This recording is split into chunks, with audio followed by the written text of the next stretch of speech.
وہ ہوٹل کے روم میں واپس آیا تو دیکھا کمرے میں گھپ اندھیرا ہے۔ اس وقت رات کے 10 بج رہے تھے۔ ٹہنگ نے ہاتھ بڑھا کر ساری لائٹس آن کر دیں۔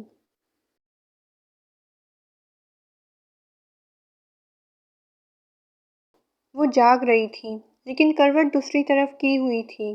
بیڈ کے بیچوں بیچ تکیے کی دیوار تھی۔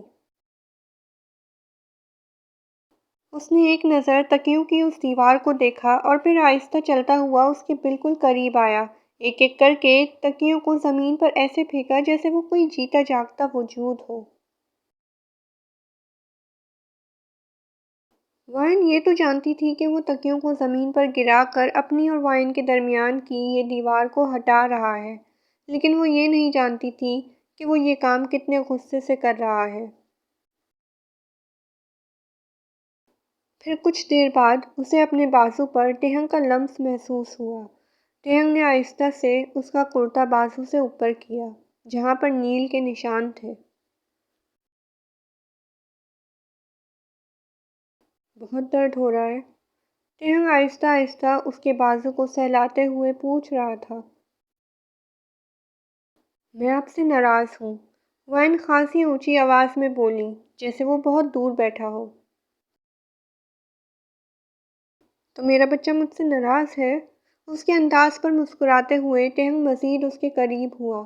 وائن نے اس کی طرف دیکھتے ہوئے زور زور سے گردن ہلائی۔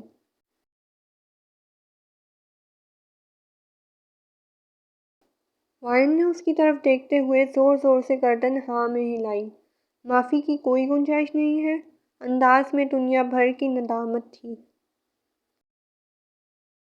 آپ آئندہ مجھ پہ اس طرح غصہ نہیں ہوں گے نا؟ پلیز مجھ پر چلایا مت کریں، مجھے بہت ڈر لگتا ہے۔ آپ کے علاوہ کوئی نہیں ہے میرا۔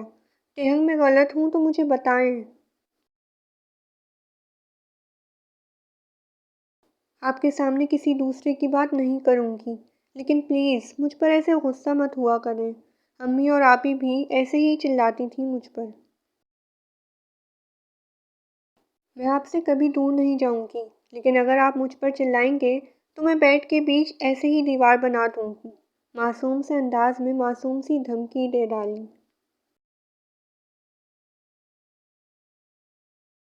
نہیں پلیز، یہ غضب مت کرنا، ورنہ میں تمہارے ایک ایک تکیے کو ٹانگ مار مار کر نیچے پھینکوں گا، وہ شرارت سے بولا۔ وائن بھی کھلکھلا کر ہنسی۔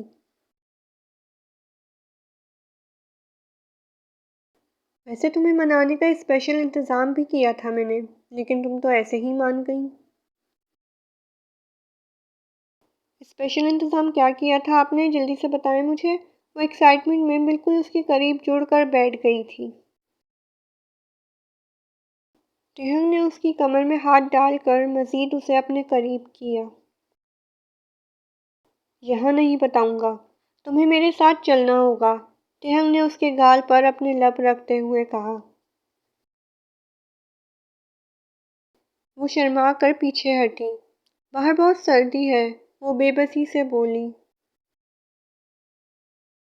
وائن تم نے سارا ہنی مون یہیں پر نکلوا دینا ہے، تم تو اس روم سے باہر ہی نہیں نکلتی ہو۔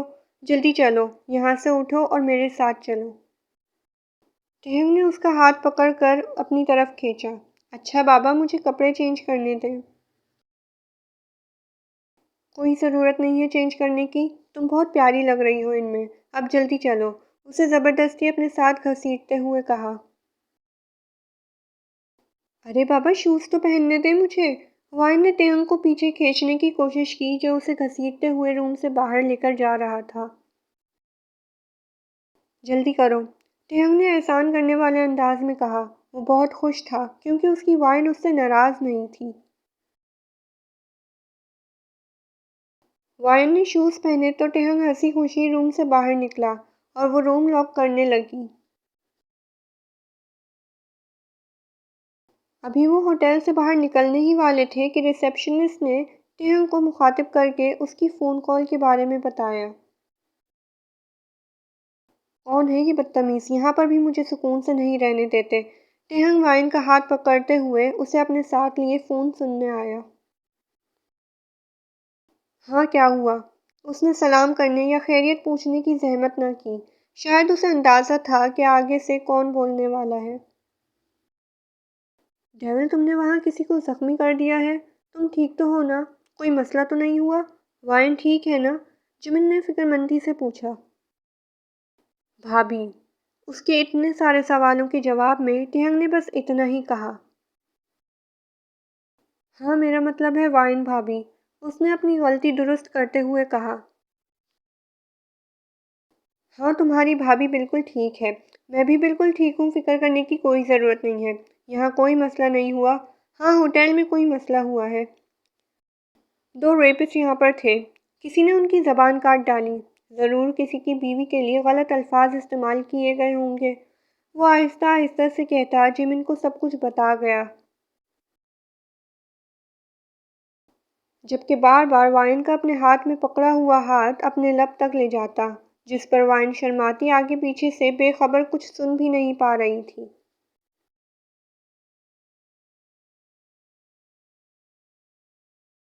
تمہیں یہ سب کچھ کیسے پتہ لگا؟ کیا تم نے میرے پیچھے جاسوس لگا رکھے ہیں؟ تہنگ نے شکی انداز میں پوچھا۔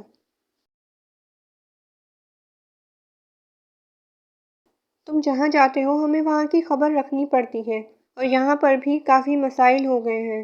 وہ انسپیکٹر آیا تھا، تمہارے بارے میں پوچھ رہا تھا۔ میں نے اسے بتایا کہ تم وائن بھابھی کے ساتھ ہنی مون پر گئے ہو، تو کہنے لگا شادی کو اتنا وقت ہو گیا ہے تو اب کیوں گئے ہیں؟ یہ انسپیکٹر بات کی کھال اتارتا ہے۔ اور اس راشد نے رونا دھونا مچا کر وکرم دادا کو اپنے ساتھ کر لیا ہے۔ راشد نے وکرم دادا کے سامنے یہ کہا ہے کہ تم نے اس کے بھائی کا قتل کر دیا ہے، جمن فکر مندی سے بتا رہا تھا۔ تمہیں پریشان ہونے کی ضرورت نہیں ہے جمن، وکرم دادا کبھی غلط بات کا ساتھ نہیں دیتے۔ اب تم فون رکھو، وائن بور ہو رہی ہے، تہنگ نے اس کے شرماتے ہوئے چہرے کو دیکھ کر کہا۔ کیا تم وائن بھابھی کے سامنے کھڑے مجھ سے بات کر رہے ہو؟ جمن نے پریشانی سے پوچھا۔ بعد میں بات کریں گے، تہنگ نے بس اتنا کہہ کر فون رکھ دیا۔ تہنگ، آپ نے گاڑی کب لی؟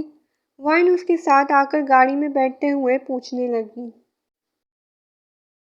یہی تو مسئلہ ہے جانے من، آپ ہمارے ساتھ باہر نکلیں تو آپ کو پتہ چلے کہ ہم کیا کر رہے ہیں، محبت سے اس کا ہاتھ چومتے ہوئے بولا۔ ہاں، تو آپ اگر مجھے پہلے بتا دیتے کہ گاڑی ہے تو نہ مجھے سردی کا ڈر ہوتا اور نہ ہی میں کمرے میں رہتی، وہ منہ بنا کر بولی۔ ہاں، تو میرا بیبی تم نے مجھ سے پوچھا کب؟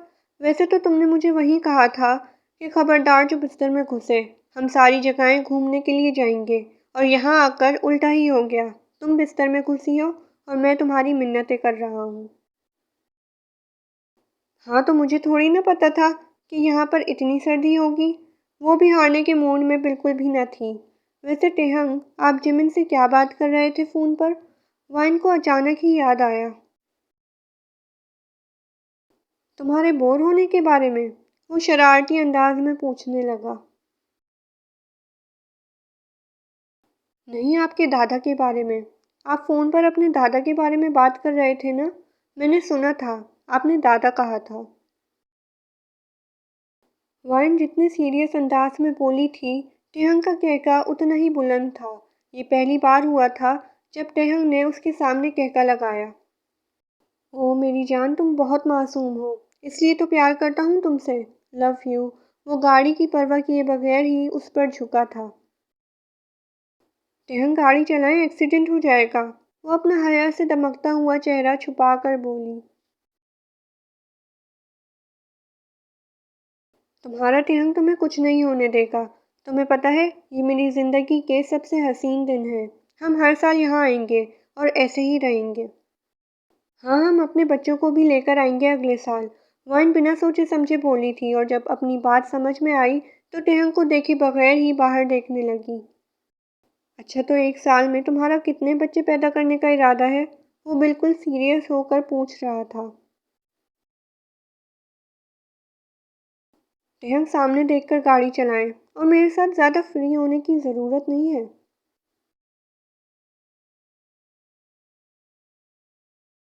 ہاں بالکل، اگر تمہارے ساتھ فری ہو جاؤ تو تم بالکل ہی فری ہو جاتی ہو، ہے نا؟ وہ شرارت سے آنکھ دباتے ہوئے بولا۔ تہنگ، آپ بالکل اچھے نہیں ہیں، مجھے نہیں کرنی آپ سے بات۔ وہ اپنا لال اناری چہرہ لے کر منہ پھیر گئی۔